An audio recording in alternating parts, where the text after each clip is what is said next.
Et on va voir si les organismes gravelinois sont touchés avec la réception de Calais samedi au HUT. Tout ça sur des commentaires de Baptiste Lamps. Côté gauche sur son pied droit, est-ce qu'il va pouvoir centrer? Côté gauche, il va seul finalement, le centre en retrait, ça va revenir dans les pieds de Mimouni et finalement la balle est sortie, indique la balle assistance. Mon deuxième poteau, c'est redressé par Rudy Demester, la tête de BM Bilan Passy, il va avoir duel là avec Desjouis, c'était avec Olivier Sborny finalement, le portier calaisien qui sort vainqueur de ce duel aérien. Mieux que la dégager en corner. Le corner, il est rapidement joué avec Youssef Mimouni pour Kevin Chateau, non c'est Madizem, le débordement, on va centrer en retrait, non ça va dans le but, et ça il va directement dans le but, sur ce centre-tir des Madizem semble-t-il dévié par un défenseur calaisien, le but pour cette équipe de Gravelines qui mène 1-0.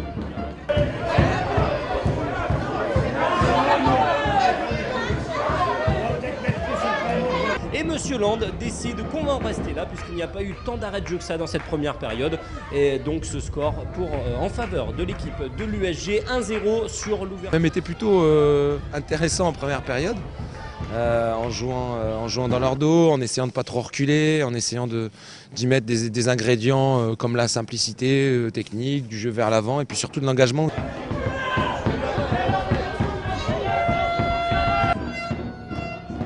Attention à ce centre et finalement le contre d'Olivier Crépin devant Alexandre Dancé. Il s'en est fallu de quelques centimètres.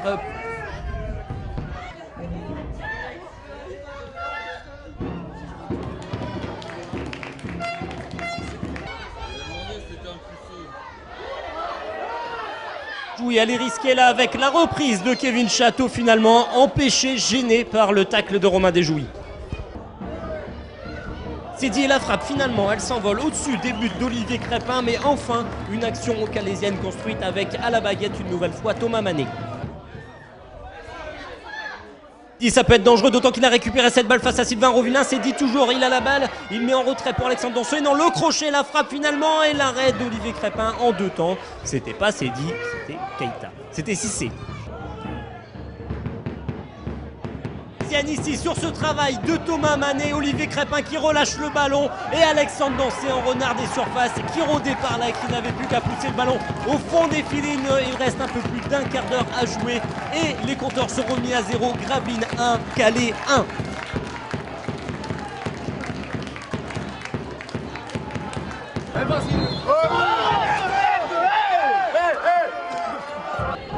Il va peut-être allumer la mèche finalement, il décale pour Sidi Keita qui à son tour va voir sur le côté gauche avec Fall qui va vouloir s'entraîner, non finalement il tente le débordement sur Madizem, revient sur son pied droit, le centre de Fall aux abords de la surface de réparation et là ça revient pour la frappe de Keita, elle passe au-dessus des buts d'Olivier Crépin. Et on s'est bien fait enfler par l'arbitre quand même là un peu, hein. Non?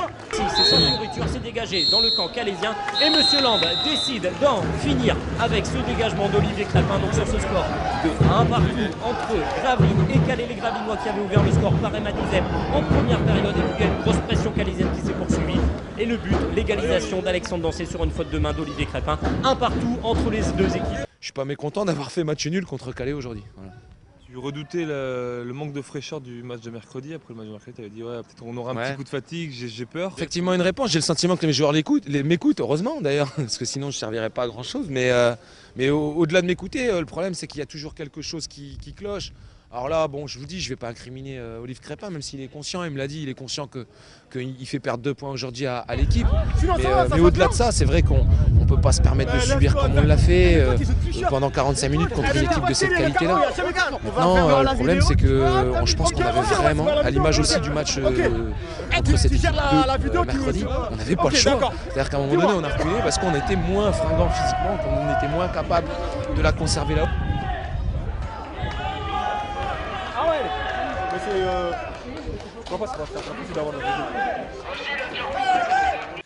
Et avec ce match nul face au second du championnat, eh bien Gravelines garde la zone de relégation à distance puisque Wassel, premier relégable, pointe désormais à une victoire.